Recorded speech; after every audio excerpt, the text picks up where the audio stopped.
Avenue, and then we'll take it higher.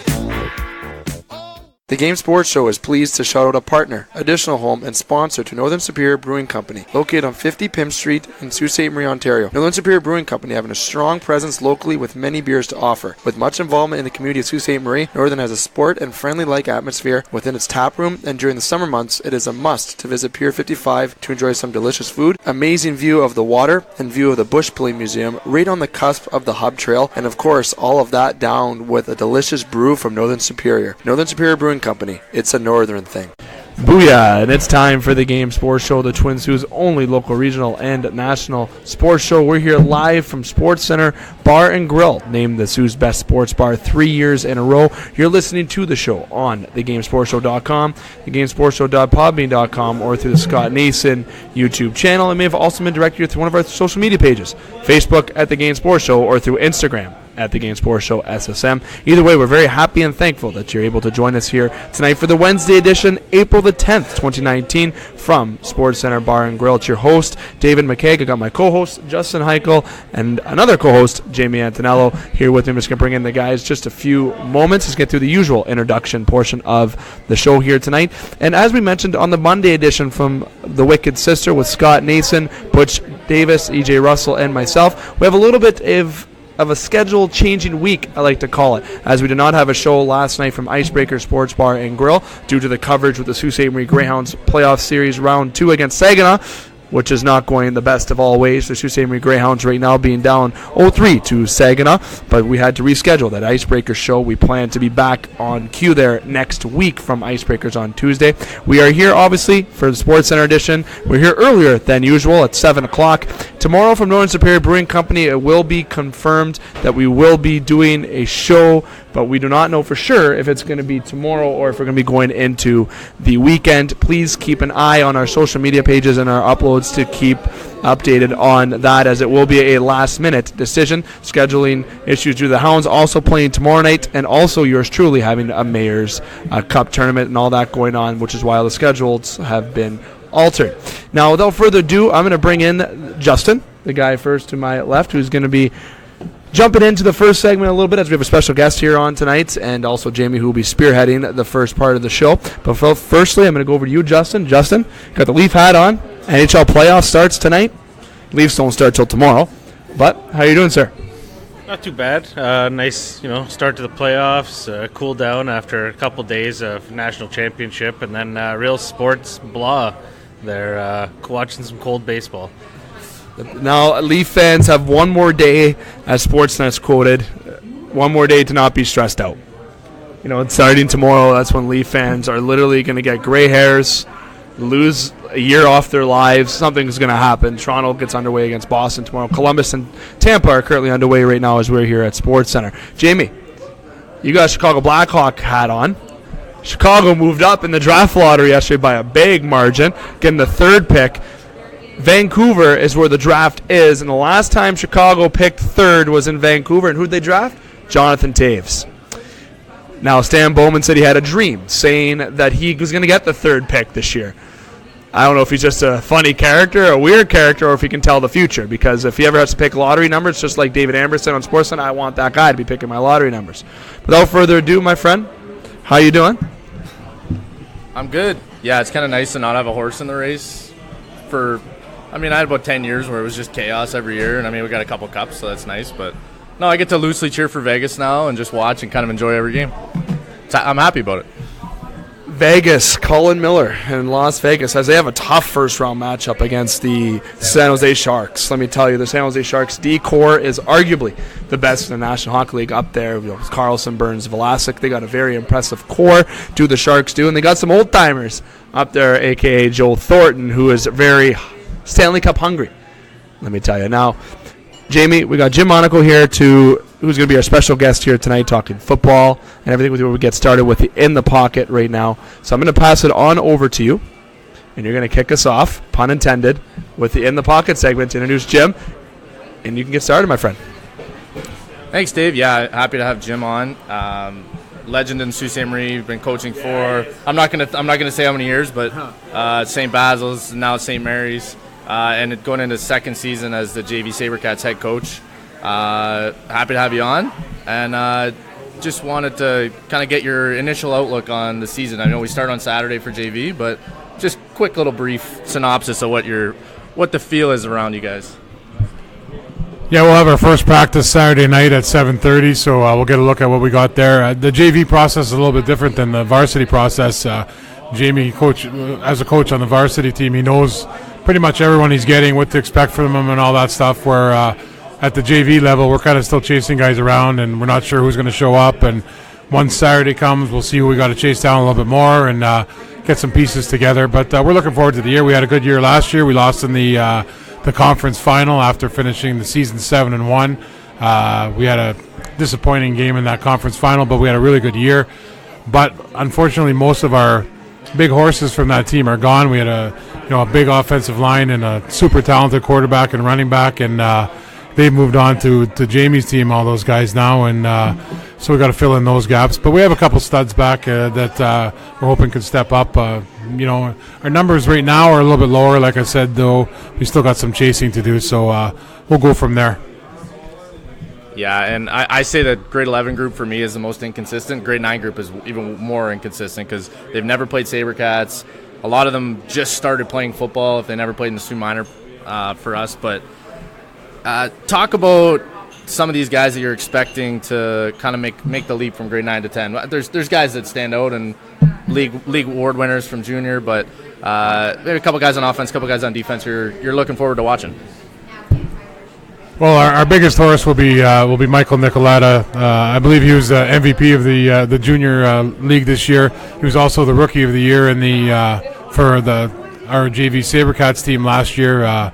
He's a stud player, can play on both sides of the ball. We haven't decided on where we're going to be using him on offense this year, and if he ends up playing quarterback, which he might not play as much defense as we expect him to, but we'll see how that goes. We got a couple other guys back that we expect a lot from. Aaron Grandinetti, who was the defensive player of the year in the junior league this year, excellent linebacker. He was a big part, and he played for us last year. Gavin Smith was a starter we had last year. Ryan Duncan started on our own line last year. He's back, might get some play both ways. Ryan Barnes, big D end, who might get a little look at one of the skill positions on offense this year as well. So those are our big studs. We got a couple of new guys. Nathan Karen comes out from the Cora. He's a grade 10 player. He never played with us last year, but he's a very talented player. We expect a lot of big things from him, and we're hoping that our grade 9 class can contribute. You never know what you're getting with those guys. I think a big thing, Jamie, and I think you'll agree with me, the grade 9s are a little intimidated about the process. They're afraid they're not going to play, and they're a little gun shy to come out. We really try to coax them to come out because that's really not the case. If they come out and they do the work, they will get some playing time, but it's hard to convince them of that. You walk the same line in varsity with grade 11s. You get guys that, I think actually this year you got most of them out, but a lot of times grade 11s don't come out because they're afraid they're going to sit on the bench instead of going and battling for playing time. So like you said, it's a bigger battle for grade 9s, but it's a similar case with the grade 11s. For sure, and like you said, losing that grade 10 class, there's a lot of strong guys on that team. I'm not upset about it because we've kept them in the program and now they're in varsity, and I'm expecting a lot of big things. You pointed to some of the offensive weapons. I mean, Nick Pagnotta and Tyler Breakin, they were your backfield last year, played QB and tailback. Super dynamic players, hard to replace, but like you said, Michael Nicoletta, there's some bodies there. Hopefully we get some new guys out.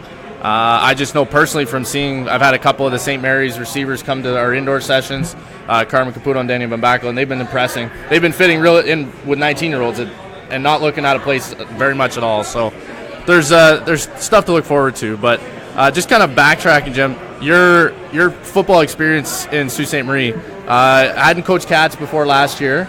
I got to coach your son, Dylan, one year in junior before sending him up to me in varsity. But just talk about your experience coaching in high school, both at Basil's and St. Mary's. You got to coach against our Justin Hykel here a few times. They coached against when I played as well.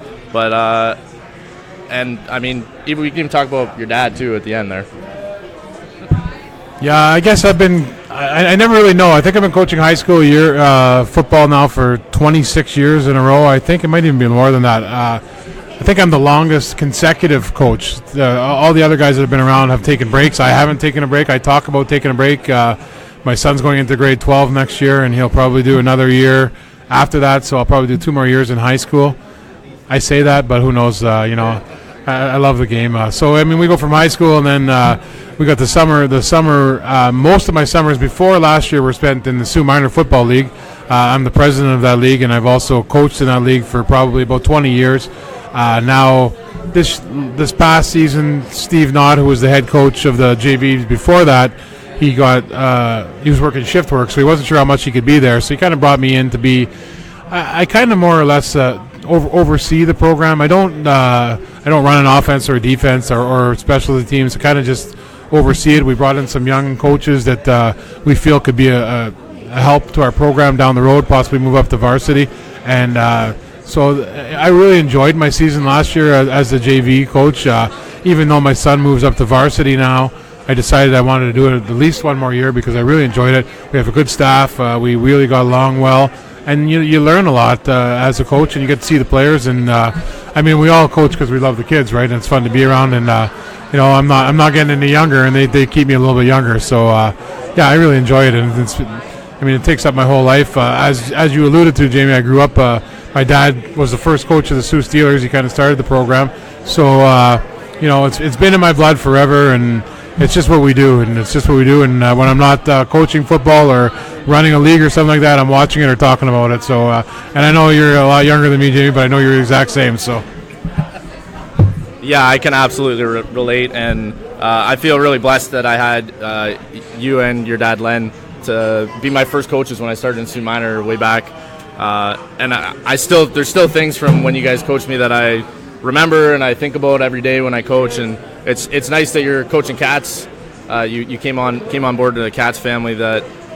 We get to kind of coach together and spitball back and forth as opposed to being Cora versus St. Mary's, and before that, Cora versus St. Basil's, where we'd run into each other, but it'd be kind of a muted conversation. We'd talk about the Patriots, and that'd be about it. Now we get to talk scheme and really get into it, which is what we love to do. But you alluded to the staff in JV. Last year, almost entirely rookie staff, you could say. A lot of guys came up from Sault Minor, had high school experience, but hadn't coached Sabrecats before. Now almost all those guys are back, plus a couple new faces. Just kind of talk about the staff and who you're excited to maybe with some of those new guys and the guys that are back.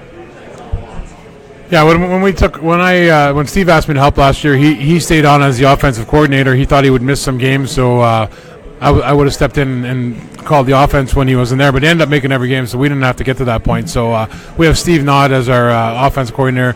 Myself, I think he's fantastic. Offensive coordinator, he does a great job.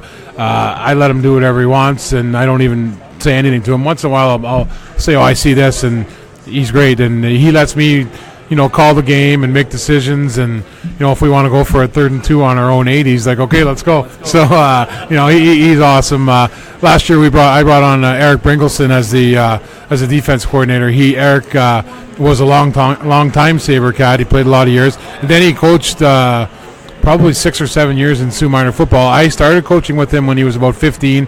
He coached with me. I was the head coach, and he was on my staff. Then he took his own team, and then he kind of stepped away because he started having a family and stuff like that. And I brought him back in as a defense coordinator. He did a fantastic job.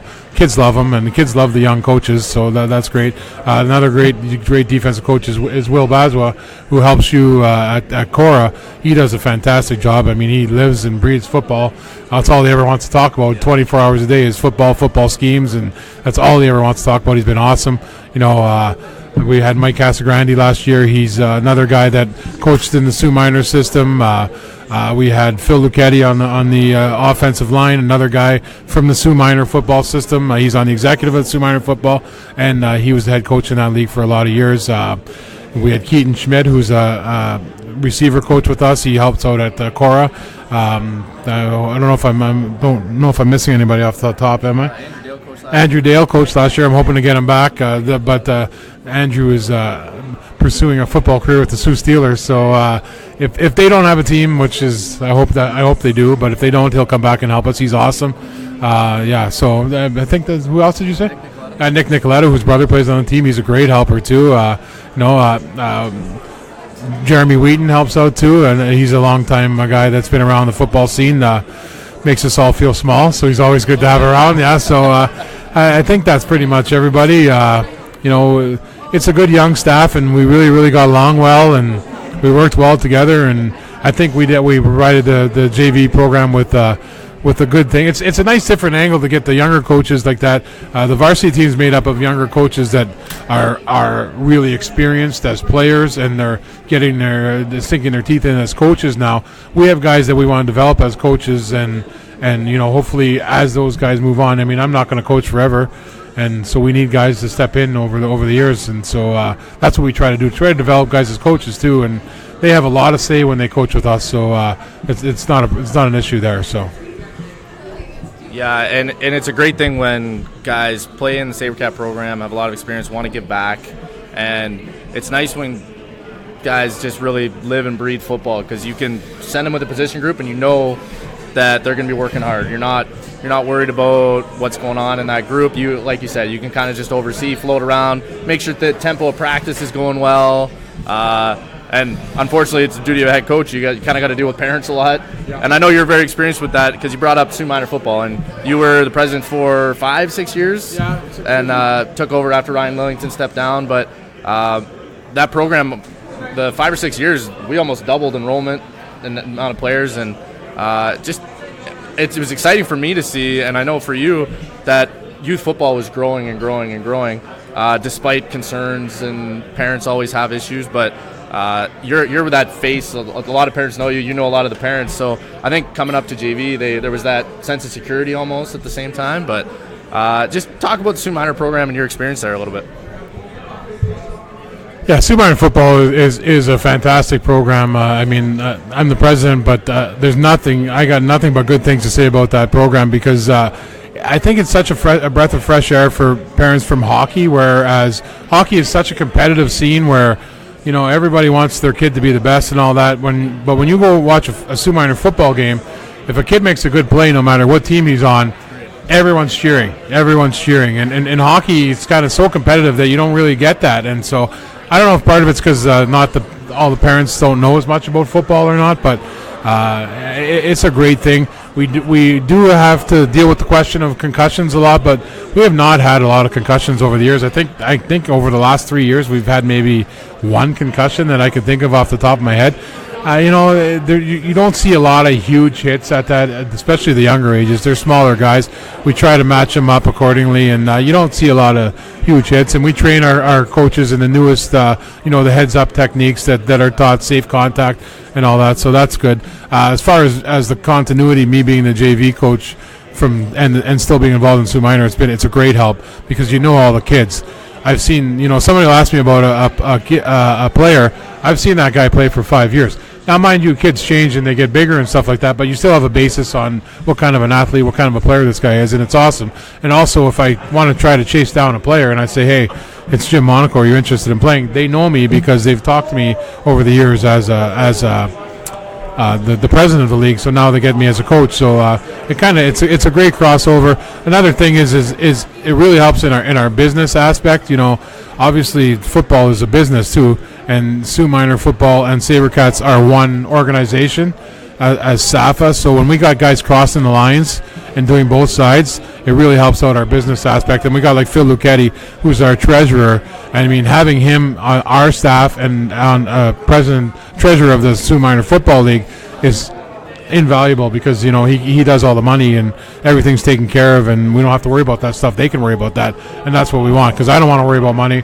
You guys don't want to worry about money, so that's great. So that's really helps in that aspect. Yeah, Phil's a bit of an unsung hero, and as are our parent reps. I mean, the Wheatons and the Valkoskis. We had our kind of AGM as far as the Sabrecat off-field, kind of a round table there, but all of our parent reps and head coaches and coordinators, but just the continuity in that room, and it's nice, and everybody gets along, and we kind of understand the system. We've built the program back up. Not that when we left the OVFL, there was people were worried a little bit, and then we kind of sunk our teeth in the OFC, and now we're succeeding. We're going for championships every year, but having everybody behind the scenes, that's huge. It just means that we get to coach, focus on that, make sure kids are having fun, they're out, they want to play, and we always make sure that no kid has to worry about money, and that's the big thing. when you play, it's a rep sport is the way you're classified across the city. And, I mean, you play rep hockey. I don't even know how much it is anymore, but we're $800 for the summer.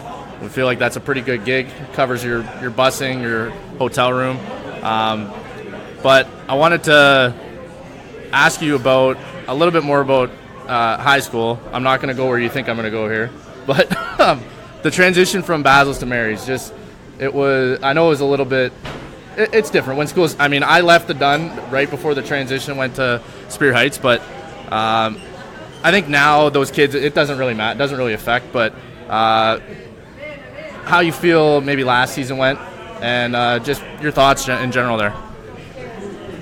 Well, the Basel St. Mary's thing was actually a big deal when I first went there, and it kind of still is a little bit. I'm still kind of viewed as a Basel guy, even though I went to St. Mary's. I'm still kind of viewed as a Basel guy. It's kind of gone. The fences have kind of gone down over the years. It never has been a problem with the players. Like the first year we had the players, we had a great year. We lost in the finals, and we had a really good year. We did as well, if not better than we expected to. The players got along fantastic. There's just a little bit of, we do things different than they do. And when we were at St. Basil, we ran the football program, me and Rob Zagordo. We did everything. We ran our own money. Anything we wanted to do, we did. Now it's kind of more administration run, and I'm not saying our way was better. It's just different. And so it's a lot more almost red tape to go through now. And, St. Mary's has a bigger history, so there's a little more pressure to succeed, and we haven't been super successful. We had a pretty good year last year. We gave Cora was a really strong team, and we gave them a good go a couple times. The final wasn't great, but I mean, I think if we could have got a couple breaks, the game could have gone another way. So, and I think we'll be good again next year. A lot of the young players that you'll have on your team this year will be back for us. So it's good. We're trying to do some things. One thing we do got going this year is with a bye week in the senior league, we have a team from Barrie coming up to play us. So what we're going to try to do is make up a big St. Mary's alumni game, try to get some good feeling back to the St. Mary's football program. So we got Barrie coming up here, Joan of Arc, Nick Nicoletta coaches him. He's a Sioux resident. He was a Sioux resident. Now he moved to Barrie, and he's more than happy to bring his team up here. So I think that'll be something fun and something positive for the football community and for the St. Mary's community. So, it's been a little bit of growth. I've had two kids that go through it, and the athletic program. My daughter switched in the middle, and she played every sport, and it was just different. I don't know, not bad or good, just very different. So it's a good question, actually. Didn't mean to put you on the spot there too much, but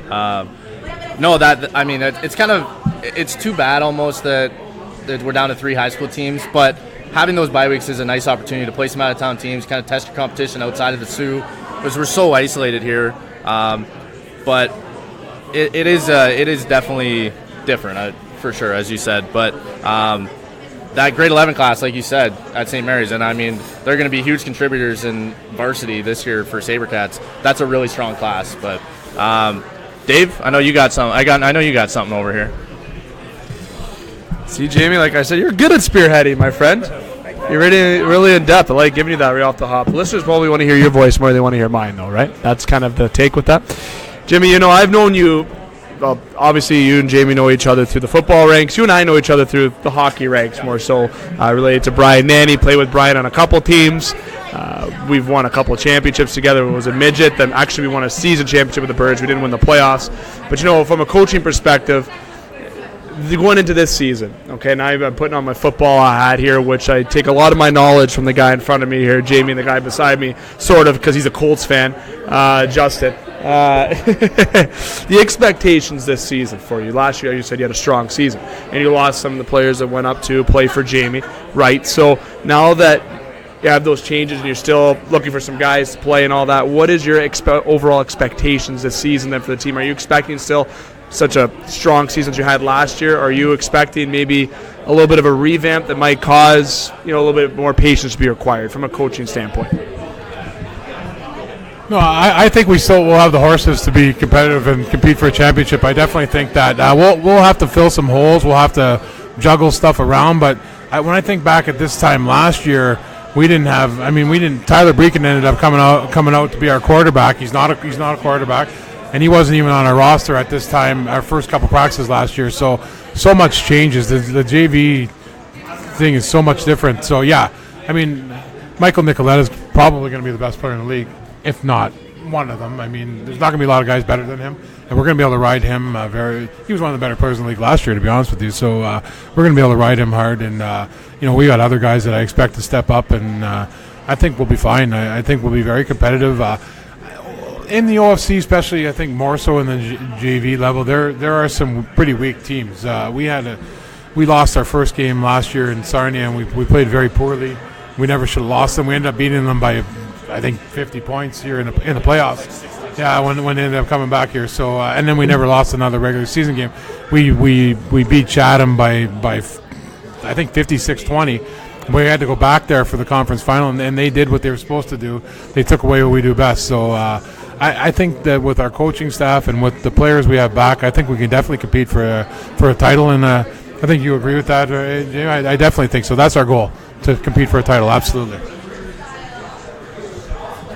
Very good answer. I like that. See, that's the experience. That's the smartness, my Jimmy. Jamie, with some more. I know I like getting to my personal questions, special questions. Thank you. That reminded myself. I'll ask Jimmy my special questions in just a few moments. I want you maybe to wrap up some areas that you want to address potentially. Sure. Yeah. You address expectations, and I think there's a lot of misconceptions about the UFC. When we left the OVFL, they were like, "Oh, we're leaving a good league," but we're playing similar market size. It's tough when we go play Ottawa, who has like 1.5 million people to draw from. It's hard, and we were still competitive a lot of those years, but we basically had to make sure we got every single star high school player on Sabercats. If we didn't have that, if we were missing the top 5 or 6, or even like if we were missing half of what our high school all-star team would be, we'd struggle. We just didn't have the horses. We're only drawing from 75,000 people, and now I'll say this: there's no better feeling than going down market of 75,000, beating the market of 1 million. That's a great feeling, but it is nice. We're playing Peterborough, Chatham, play these similarly sized cities, and like you said, the JV league was a little bit weaker. You had a lot more parity in your wins and losses than we did in varsity, but it's nice. We're able to get as many guys out, and the big thing I wanted to ask you about is just give us the schedule as we know it, just so kids are listening, parents are listening. First practice is Saturday, and then beyond that, what you guys have scheduled so far. Well, we actually don't have anything scheduled. We just have the Saturday practice. We have the Tuesday nights where the linemen come and work out with you. We have the Thursday nights when the quarterbacks and receivers get out there, and then Saturday. Once we know better with the weather, I think we're going to have to schedule another couple indoors. We try to avoid those, but still snow on the ground, and they're not making spear heights available to us. So so that we don't really know yet. But we practice twice a week. We go on the road 4 times. We have 4 home games, and that's basically it. And last year we hosted a playoff game, and then we went away for a playoff game. So we ended up going 5-5. One problem in the OFC we had late in the year, and they kind of fixed it, was with forfeits, where we were 6-1, and the team was 1-6, and they were out. But they kind of fixed that now, where we're away for late in the season. One thing I will mention about the OFC, kind of off topic, that I love, because you mentioned about being a small city. One nice thing is a great feeling was when we went to Chatham. Chatham was 5-0. We were 4-1 when we went there, and all the talk was that Chatham was going to handle us. We left, I think, 5 o'clock in the morning. We played them at 2. It was I think 40 degrees. We got off the bus at 1 o'clock to play them at 2, and they all thought we were crazy. Like, well, this is crazy. How are you guys going to play? And we ended up beating them 56-20. So that's cool. And then we got back on the bus after the game and went home.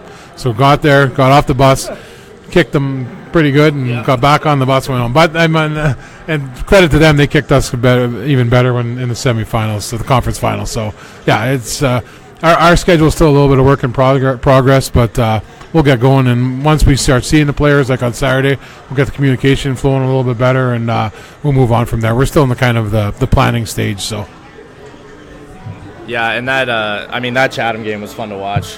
But yeah, that's just what we have to do. We're so far away from the rest of the majority of the cities in Ontario, we always have to go down south to play most of our games. And unfortunately, with Sudbury folding this year, we lose our one close rival, which is a real rivalry when we play them. But like you said, we're starting Saturday, 7:30 p.m. at the Northern Community Center, next to Cora there, the indoor turf facility. And in JV, I mean, I'm sure you'll agree here, players are the best recruiters. Once guys realize a couple of their buddies are playing, then they want to play, they want to get involved. We're a very competitive team. Our goal is to win a championship. Guys want to jump on a championship team. This is the way to do it. But I mean, it's a great program, right? We only practice twice a week, so it's not a huge commitment. Then you have 4 hours a week, and then you have a game, which is a great thing, right? And you're practicing against the best players in the city. I remember when I was first coaching at Basel and the Sabrecats started, I was being ignorant to the whole program. I was like, oh, I don't want my guys going out to play there. They're going to get hurt. They're going to be tired out for the whole summer. But as time goes on, you start saying, hey, you're playing a higher level football. You're becoming a better football player. Get out there. And you're being very well coached, and you're teaching things that, so it's a great program, and especially for kids. Like, if you're in grade 9 and you're going to go back to the junior football league in the city next year, the JV league is way better than the junior league. I know I said there's some weak teams. It's still better than the junior football league in Sault Ste. Marie.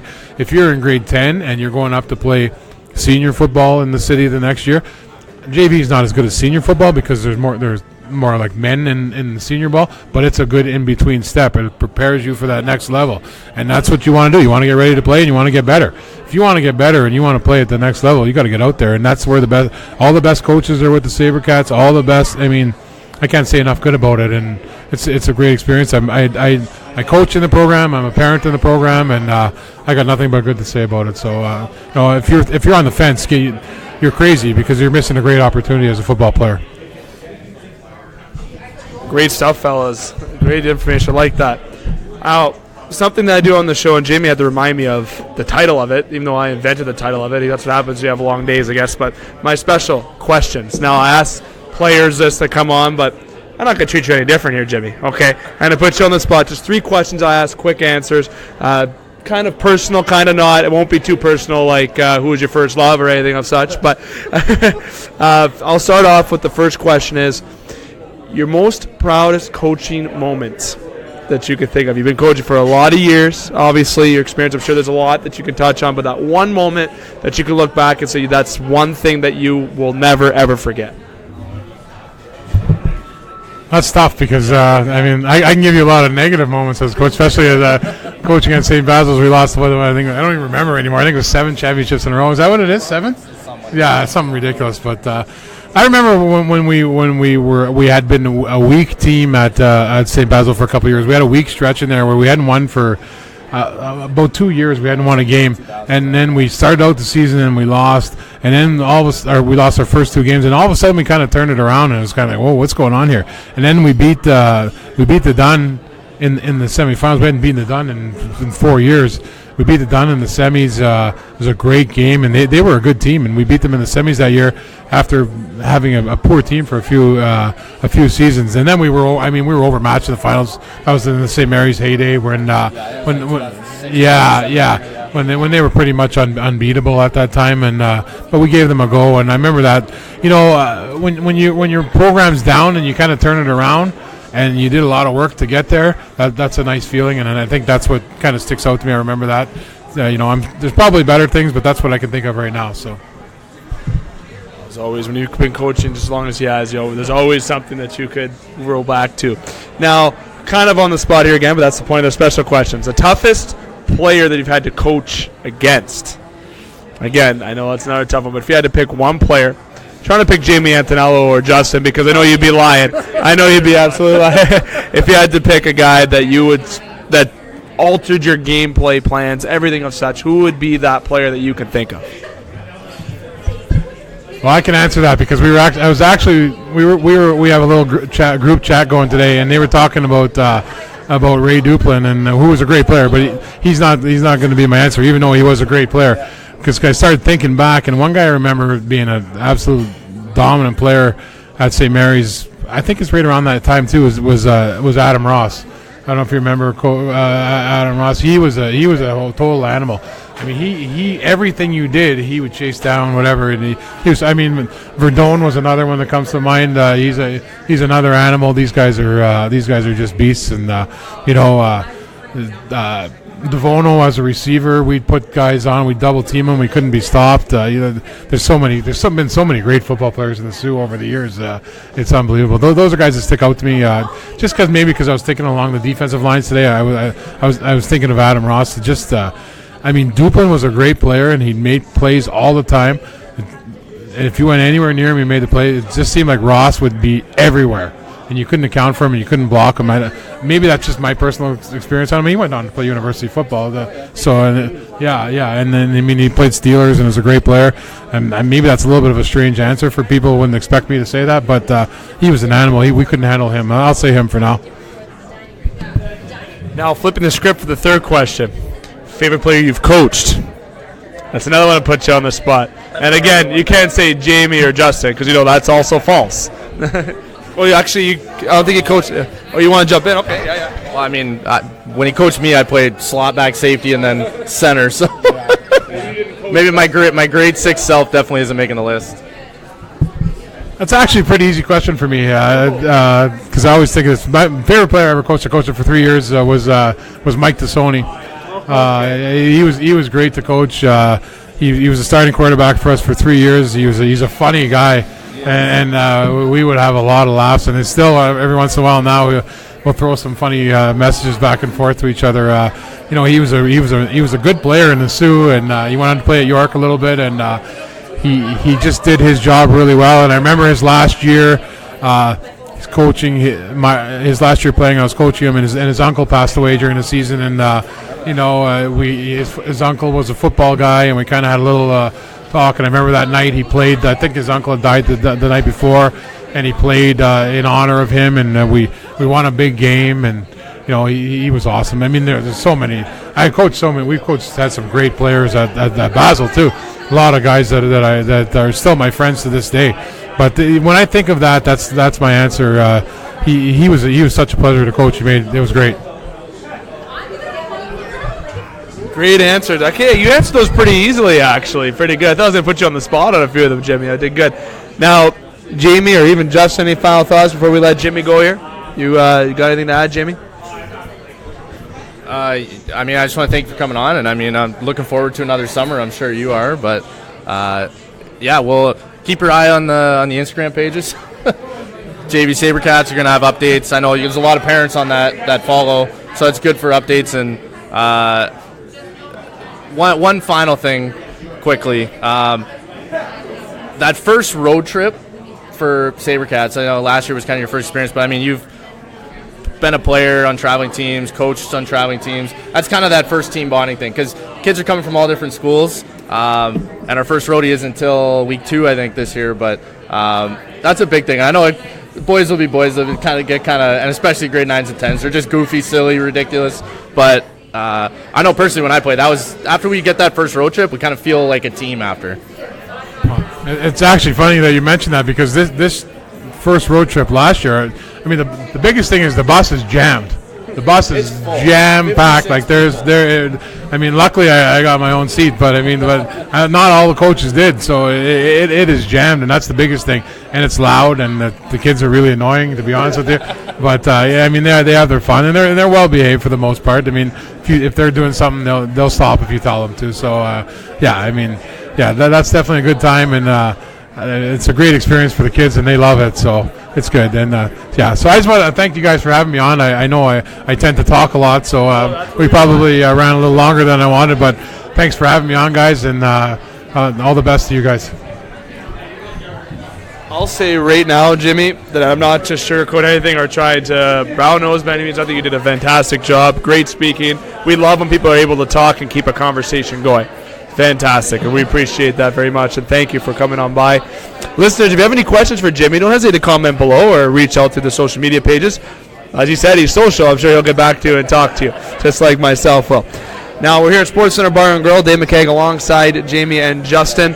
We're going to take a quick break, and when we come back, we got some more discussion here on the Game Sports Show, and you're listening to the show on thegamesportshow.com, the Podbean page, or through social media pages, including YouTube. And as you can check out on our Facebook page, as you'll see uploaded at the break of the show, we have our Facebook contest giveaway draw. Check out to see the winner and what they won, and make sure you put down in your bookmarks, in your phone, in your calendars, reminders, whatever, that whenever we have a contest giveaway, that you can go on Facebook to do that so you can have a chance to win that contest. We'll announce the winner of that contest after the break. Dave McCaig alongside Jamie and Justin at Sportscenter. Be right back after these messages.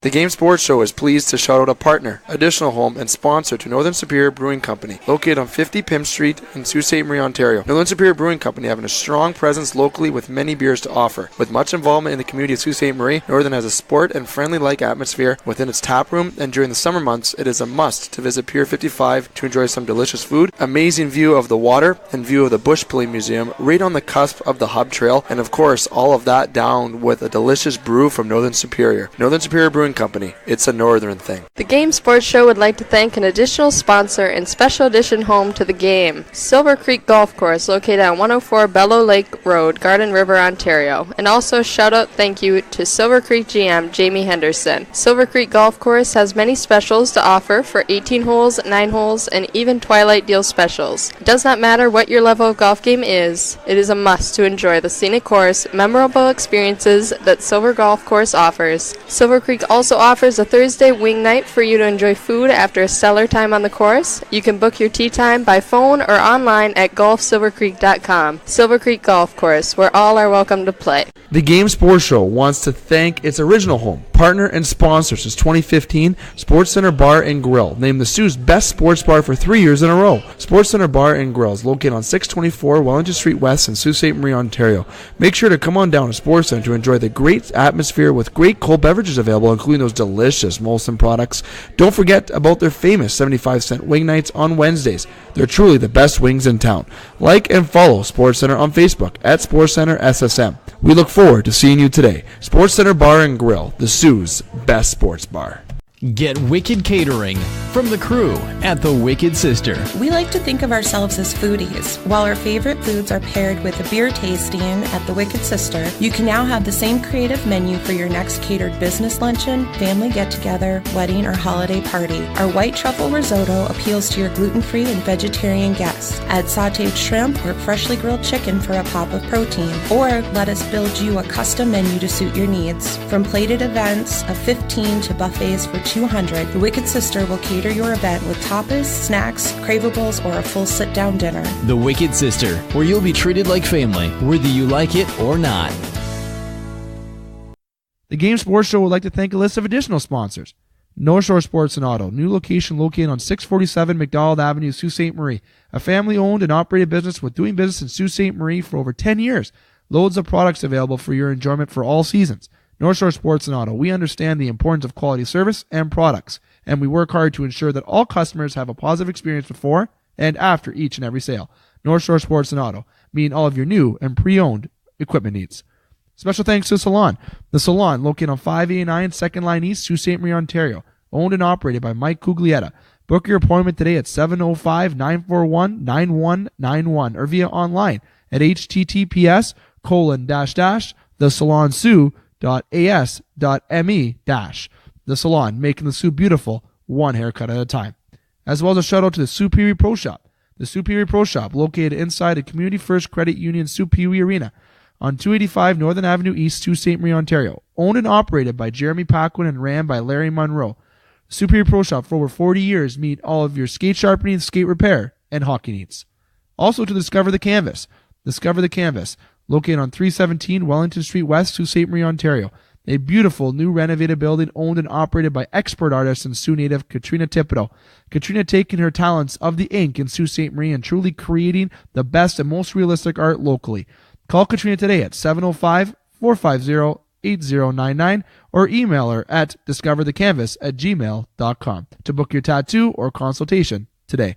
This is Andy Frost, and you are tuned into the only regional sports show in the Twin Saults, the Game Sports Show. Welcome back to the Game Sports Show, the Twin Saults' only local, regional, and national sports show. We're here live from Sportscenter Bar and Grill for the famous 75-cent wing nights here from Sportscenter Bar and Grill. Tiana and Alicia both working hard as always. Very busy night here at SportsCenter as expected, and as always, hey, when you're the Sioux's best sports bar for 3 years in a row, got to expect to be busy, and it always is. And they got hockey on all over the place here. SportsCenter got the Tampa Bay game on currently. Tampa's up 3-1 in the game. You got Winnipeg and St. Louis right now up. You got Pittsburgh and the New York Islanders tied at 1. NHL playoffs, baby, underway here as Toronto starts tomorrow against Boston, as I opened up with on the show. Now, I'm here alongside Justin Hykel and Jamie Antonello. We just did the Facebook giveaway contest draw that you would have been able to see on our Facebook page. And the winner of that was Jen Mallett, whom commented on the contest through the Northern Superior Brewing Company's share of the show. And yes, if people are going to ask, that does count. They are affiliated with the draw and sponsor the show, and I did state that if whoever does the comments through my Facebook page and through the social medias and the shows, that if you do comment on any of the posts that were shared through any of the panel members or partners and sponsors of the Game Sports Show, you would be entered into the draw. I want to say thank you to everybody who submitted their names. All they had to do was comment, and you had a chance to win. We're going to have many giveaways in the near future for your chance to win great prizes courtesy of the Game Sports Show and our sponsors and partners. Once again, congratulations to Jen Mallett on winning that Facebook contest giveaway. Now, without further ado, guys, we're going to continue up and go for two here on the In the Pocket segment here after getting a touchdown last segment. I'm trying to go with it here, Jamie. Jimmy was a great interview. Hopefully everyone enjoyed that, but we're going to go for two here. There's some wrap-up points on the In the Pocket segment as the NFL draft is just around the corner. Got a couple weekends away. You know, it's nearing. You have some rumors going around the National Football League. Rosen's apparently going everywhere in the National Football League. You always have Johnny Manziel drama, who is not named Johnny anymore. His name is John. J Football. John Football. All I got to say is, Dear John, that is brutal. Get where I went there? Just get what I went there with Dear John? All right, okay. Now, we're just going to go around the table, just some basic football news going around in the National Football League. I'm going to start with you, Jamie, then slide on over to Justin. Yeah, I mean, Jonathan M. Football is now, I believe, what he's going by. Pretty soon he's going to be wearing unemployed football. Well, yeah, I mean, he's unemployed right now, but that hasn't. He was employed football under the AAF, but really, was he employed football? He was just there. Nobody got paid. I mean, it was a nice experience. We tried it. Hopefully, when the XFL comes back, it's not the same thing, but I'm not holding out hope. They don't employ criminals. That's true. That's a good point. They don't employ anybody with a record, so that may help. But, yeah, I mean, you alluded to it. Josh Rosen's kind of a big talk right now. We're in the pre-draft process. I mean, we still got 2 weeks till the draft. Well, 15 days technically. People are going to move up and down, and then guess what? Half an hour before the first pick goes live, somebody's going to get sandblasted, and their stock's going to drop 15. All these projections are going to be out the window. I am curious to see a couple teams personally. I'm really, really curious to see what the Giants do, what the Cardinals do at 1, obviously, and if they move. And another team, I always like watching what the Patriots do. Even though I know, Justin, you don't like them, but I'm always curious because they're usually going to trade down, but there's talk potentially right now of them trading up for Rosen or something of that merit, them taking a QB. They're always worried because Tom's 75 years old pretty soon.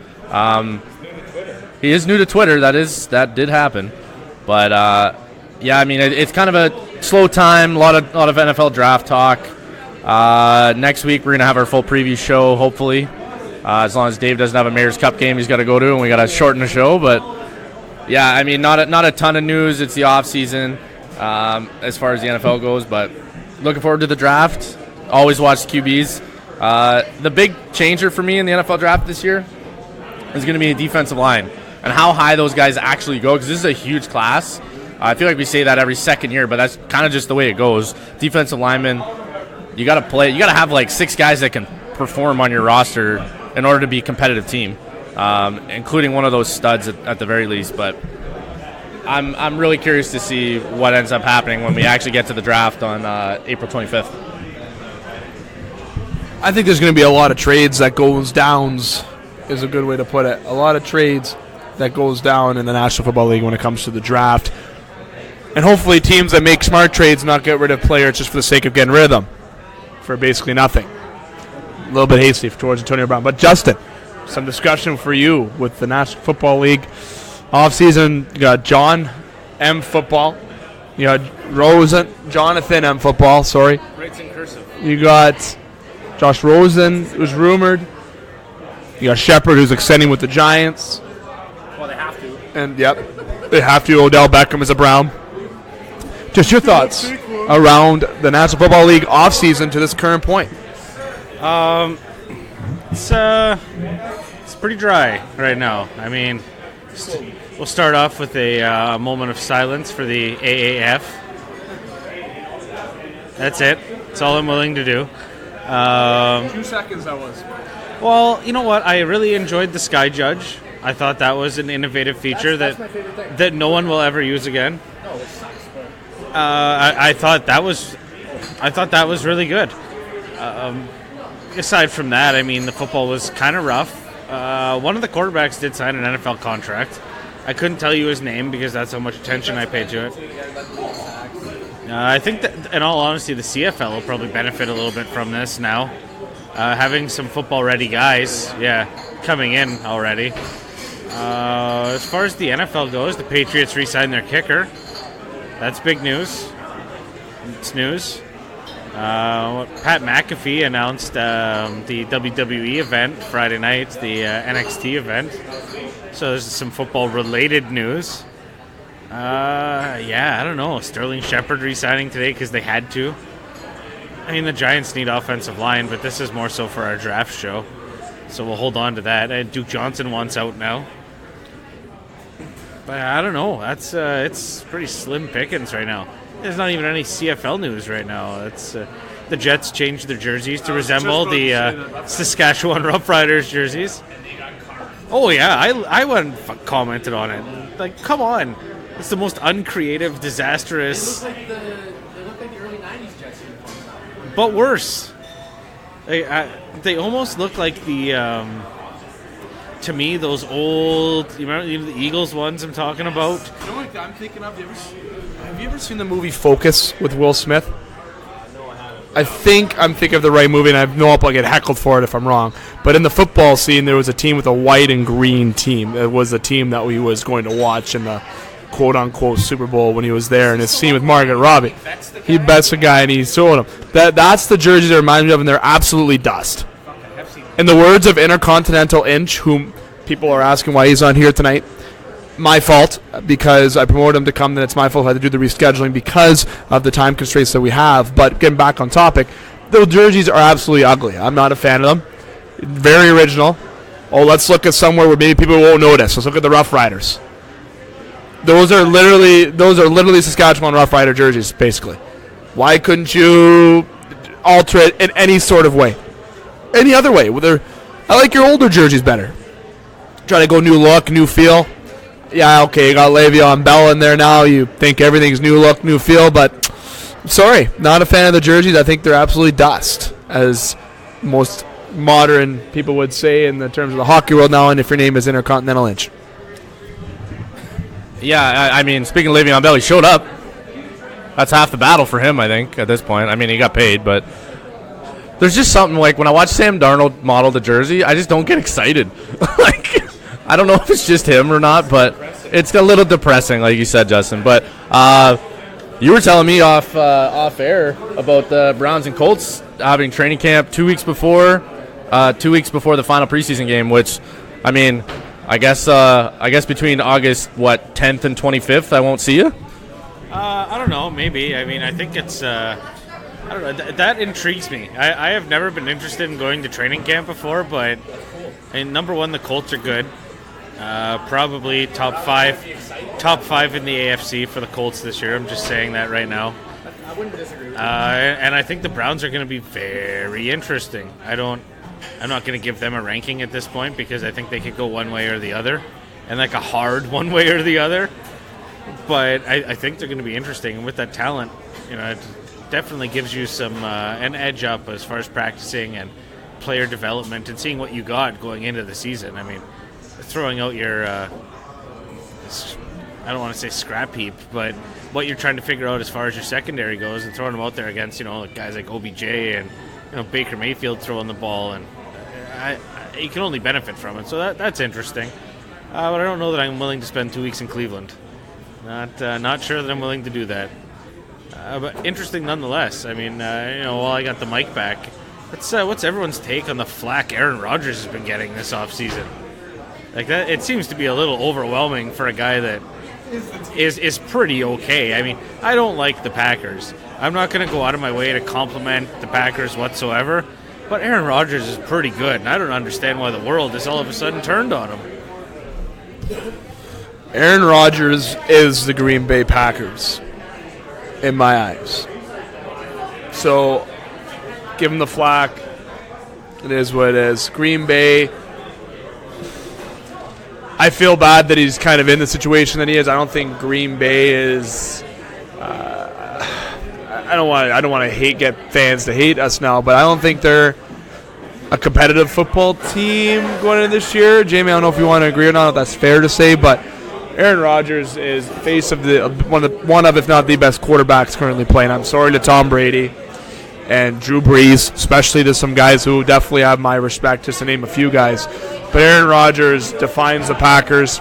He's a beast. You put him on any other football team that is a Super Bowl favorite, he would get them to the Super Bowl and probably win it. That he's a talent. It is what it is, though, when it comes to media, when it comes to flack, everything, that comes with the sport. Doesn't matter what sport you're playing. It comes with it, and Aaron Rodgers just has to not worry about it, basically shake it off, as Taylor Swift would say, and worry about throwing the football and trying to lead his team to the playoffs this year. Jamie, thoughts? Yeah, I mean, he's gotten kind of attacked in the last couple off seasons a little bit more, but even he said it himself. It's he did a little bit of a rebuttal because it's Greg Jennings and I can't remember the name. He was a tight end for like 5 or 6 years with Rodgers. They're the two main guys that keep spouting off about this, and I mean, everybody that is with Rodgers the last couple years, teammates, you haven't heard anything from those guys, and they're just, I don't know, it's kind of, you're working agendas and people got different motives and whatever. I think Rodgers gets a lot of flack because he's got all the crap going on with his family where they just don't like him, or who knows even anymore. His brother was on The Bachelor, so I mean, whatever. Let him. You go away, man. I don't value your opinion. I'm not gonna lie. But I mean, you're a top 5 QB. You're gonna go into the Hall of Fame. The expectations are sky high for you every single year. He's got a lot of flack because the last few years, just because he's been kind of injured and in and out of the lineup a lot more than he was early in his career. And he hasn't put up crazy numbers. I think 3 seasons ago when he won Offensive Player of the Year or MVP or whatever, he threw like 40 plus touchdowns, led the league. And he's been a drop-off because he's been injured and hasn't played a full season. He's had rookies all around him, partly because when you pay your quarterback that much money, it's hard to fill out the rest of the roster. And, I mean, he was 100% deserving. I think he's that guy who should be leading the market. Shouldn't have been Matt Stafford for as long as it was. No offense to Matt Stafford. I actually like him as a QB. I think he's a good fit in Detroit. But I do believe that's pretty good.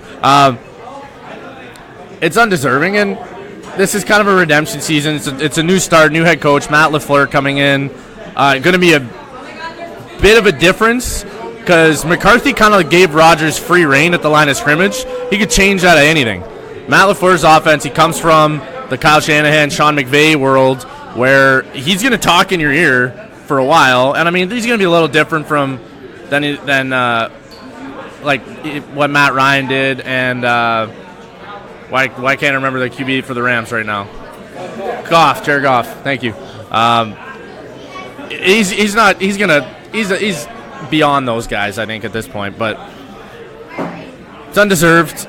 Green Bay's got the expectations. The fans are crazy there because they got the ownership thing and they feel a little bit more entitled, and it's they're expected to win the division. I think it drove them nuts watching how good Chicago was last year.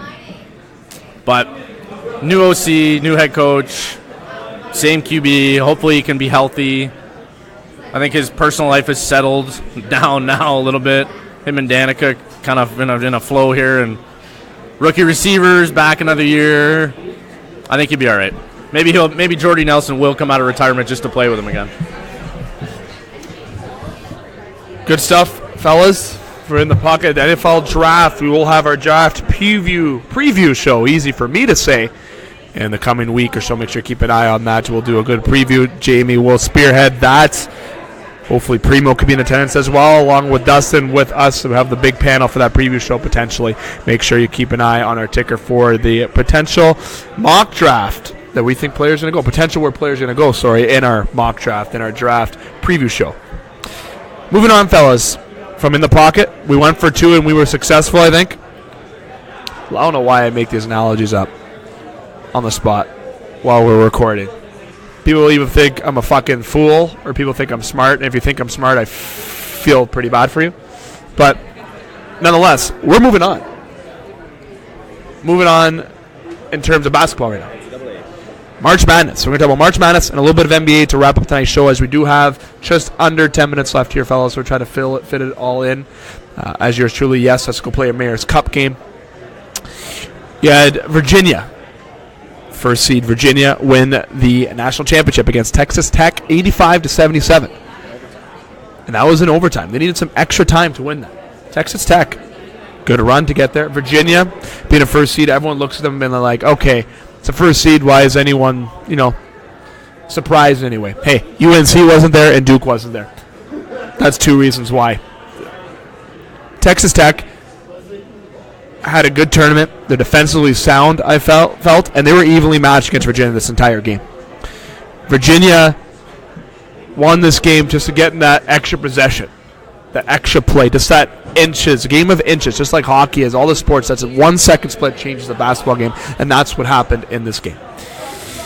Going around the horn to whoever between the two of you wants to chime in between the game between Virginia and Texas Tech. Jamie, I'll go to you first, then Justin, and then we come back to me. We'll go into our NBA topic to wrap up tonight's show. Virginia, national champions. What do you say?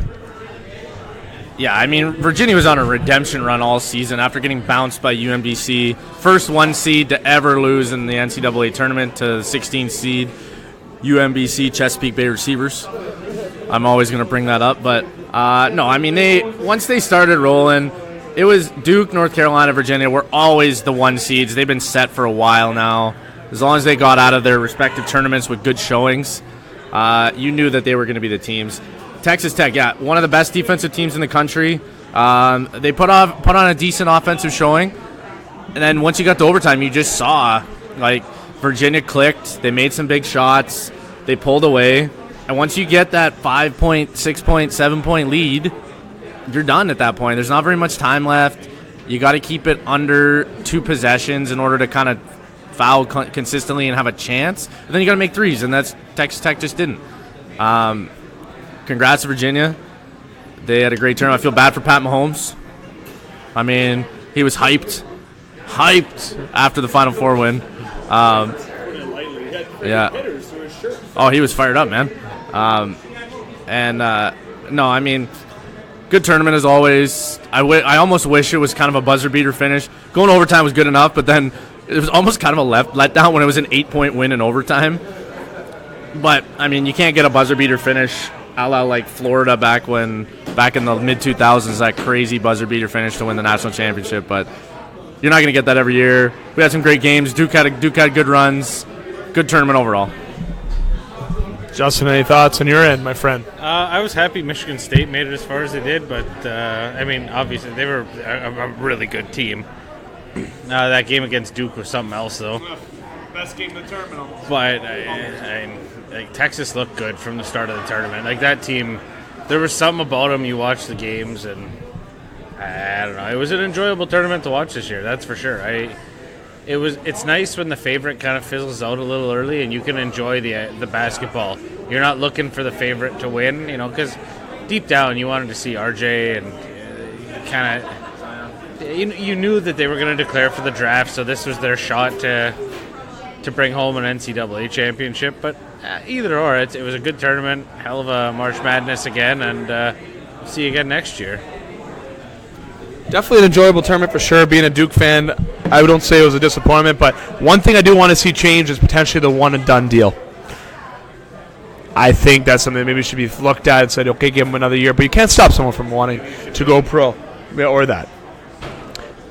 Fellas, basketball in terms of the NBA now transitioning.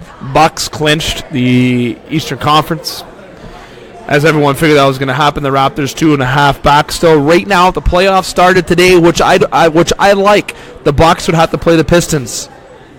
Pistons are a game back of the Magic, whom are 7th, whom are lined up with the Raptors. Now, the Nets, I think everyone in Toronto land, they're tied with the Magic for that 7th seed, 7-6. I think Raptors fans are hoping for the Nets to fall down to 7th. Let's just be careful here, Raptor fans. Let's not care about who we play. Let's just worry about each series and let's be careful what we wish for. The second round, it looks like if everything lines up the way it should, as expected, the Raptors would get the 76ers opposed to the Celtics if the Celtics do move on between their series against Indiana. I don't count out Indiana against Boston. I really do not. I think that is going to be a great series. If Indiana wins, or I wouldn't be surprised. I'm not ready to say they're going to beat the Celtics, but if I'm the Raptors, you're getting the 76ers, you've done well against them this year. Tough series, though. That is a very tough series against an up-and-coming stud team. But to be the best, you got to beat the best, and I like the Raptors having a good first round against an opponent they should beat. Second round where they got to play better, and then they should be ready for the conference finals against the Bucks, where they do not have home court.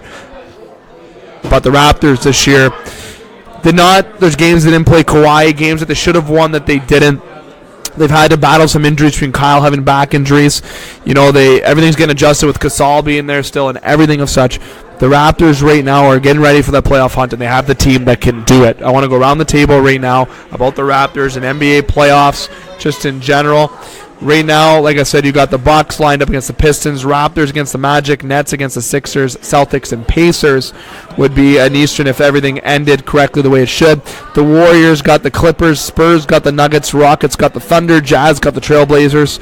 In the West, you got the Warriors that are 4 games up on the Nuggets that are the favorites yet again to come out of the West. Just overall reaction about the NBA and NBA playoffs quickly in a couple minutes between the two of you as we do have to wrap up. You first, Justin, then you go over to Jamie. First up, I had no idea the Nuggets were that high up in the standings. Like, absolutely no idea. I thought the Rockets would have been second in the West.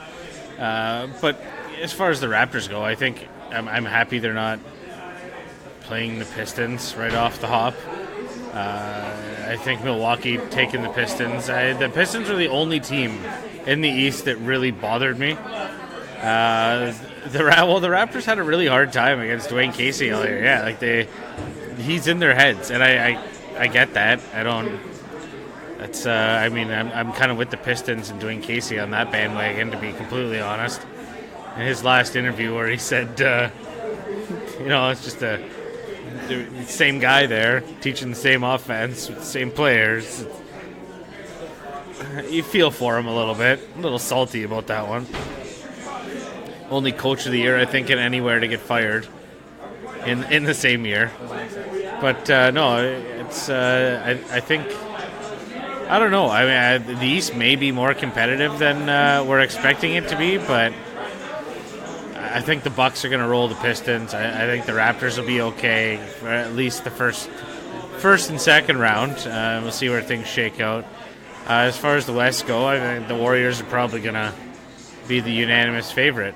I thought maybe the Rockets were going to be pesky, but I had no idea the Nuggets were as high as they were. So, shows what I know about the West. Yeah, the Nuggets were beating Golden State for the whole first half of the season, basically. Golden State went through a bit of a slump there. But yeah, no, that Houston Rocket, Oklahoma City Thunder, if that ends up being the matchup, I'm excited to watch that at least. I mean, you get to see Russ go against Harden. I mean, I'm going to make sure I watch every game there. But yeah, the rest of them, I mean, Portland and Utah, anytime those 4 or 5 games, unless you got a real matchup that you like, if Detroit were to play Toronto, where coach is in their head, team had their number, even though they're a lower seed. But any of those teams, I don't really see any of the top 3 getting knocked off in either side. It could be that 4 or 5. Again, if Detroit, I don't think they can at this point jump up to the 6th seed or the 7th seed. I don't know the tiebreaker between them and Orlando at this point. If they were able to do that, a little scary for Raptors fans, including all of us. But otherwise, I still see. I don't think anybody's going to touch Golden State in the West, and I'm hoping for the Raptors. But realistically, I could see any of the top 3 in the East. I could see the Bucks, Raps, or Sixers going to the NBA Finals this year. Sixers and Raptors, wouldn't that be a good series to see? The Bucks, did they overachieve though this year? I don't know. I don't think they're any joke any right now. They won the conference. Giannis Antetokounmpo. There it is. I've been waiting to say it all day on the game. Sorry. Gonna be a good series. NBA playoffs. Who do you got? Comment below on who you got. Are the Raptors gonna do it this year? Are they gonna make it to the finals this year? Is this year the Raptors go on to the finals, and can they win it? I support We the North. Do you? Fellas, that's going to do it for tonight's show. First off, I'm going to go to Justin first. Tomorrow we do plan to be at Northern. The Hounds are playing, though. The Leafs are playing tomorrow as well. We do have the show planned. It might be pushed due to some schedule circumstances, especially from my end on both that and with those events going on in town.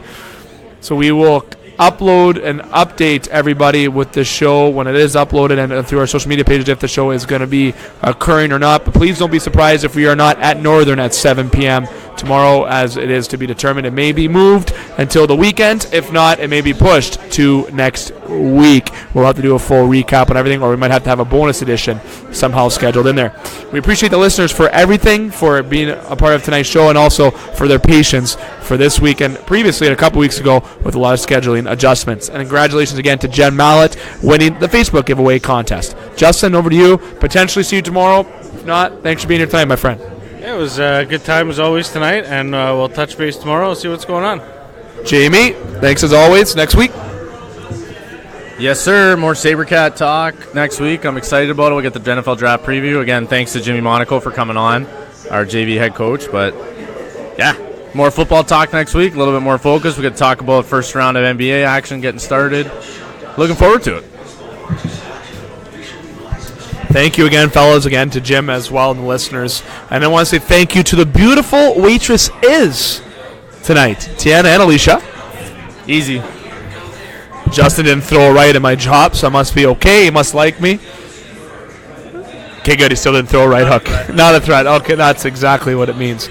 I want to thank you to Sportscenter Bar and Grill as well, and to the action-packed house here in Sportscenter, as always, for coming out to support Sportscenter Bar and Grill. I want to thank you to all of our sponsors, as always, for the Game Sports Show. And potentially until tomorrow night, listeners, I'm here to remind you to keep your stick on the ice, swing your bat, catch your touchdown, drain your threes, and shoot your shots. Booyah.